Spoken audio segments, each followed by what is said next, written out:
time, we became more alike than we were different. A new society. Not great, but fitted by our very faults for greatness. Excuse me, Mr. Twain. What's that? Perhaps you recognize those inspiring words from one of America's great writers. No, Dr. Franklin, I don't recall writing anything like that. Oh, my, of course not. They're from the pen of John Steinbeck, here in the 20th century. Why, it seems he has nearly the same spirit as the founding fathers themselves. Well, listen to the proud elder statesman. Mr. Twain, pride is one of our national passions.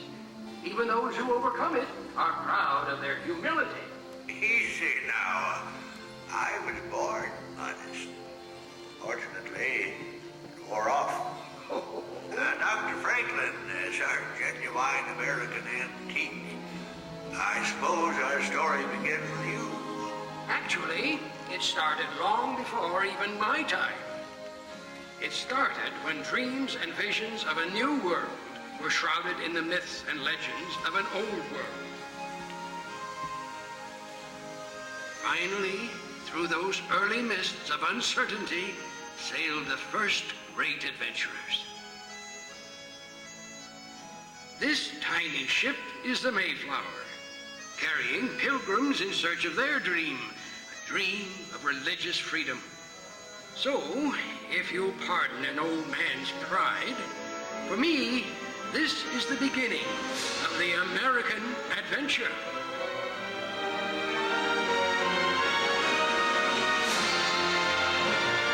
There's a land across this ocean I'm waiting to see.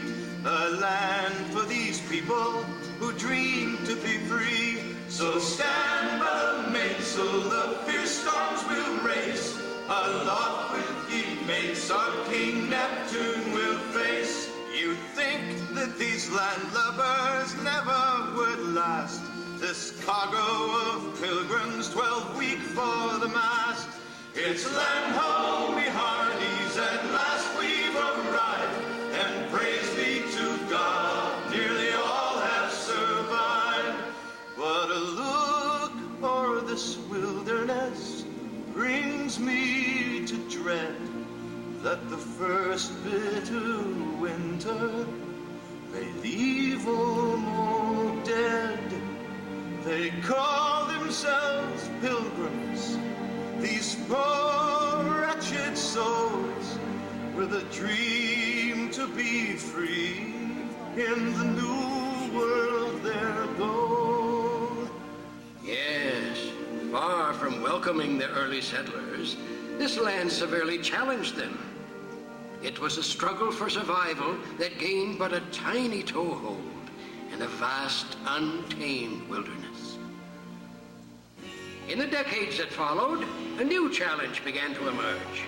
We were growing more and more apart from the mother country. Passion began to govern, and she never governs wisely. Ah! The British think it's fools we be.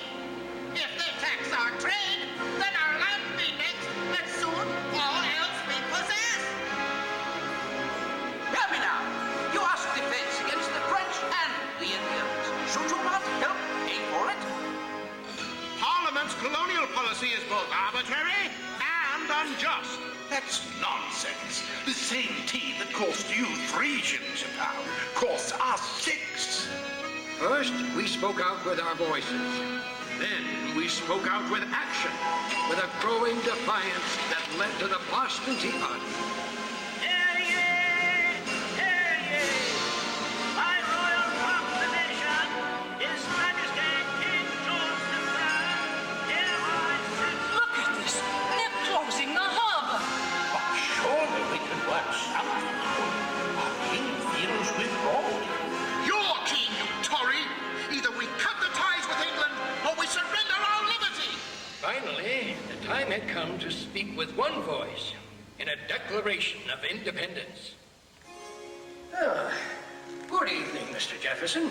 Have you finished the new draft yet? Those are new drafts all over the floor, Dr. Franklin. It seems one stroke of this pen brings 2 changes from Congress. I told you John Adams should have written this. Oh, by his own admission, you can write circles around him. Mr. Adams has not been prisoner in this loft for 17 days. I shall continue tomorrow. You must continue now. Thomas, it is difficult to make 13 clocks chime at the same time, but we must carefully justify this separation. Dr. Franklin, while you slept soundly through the meeting this afternoon, we did manage to justify separation.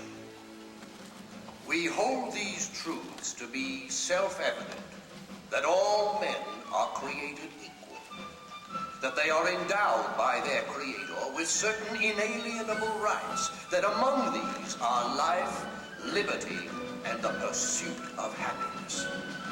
And to secure these rights,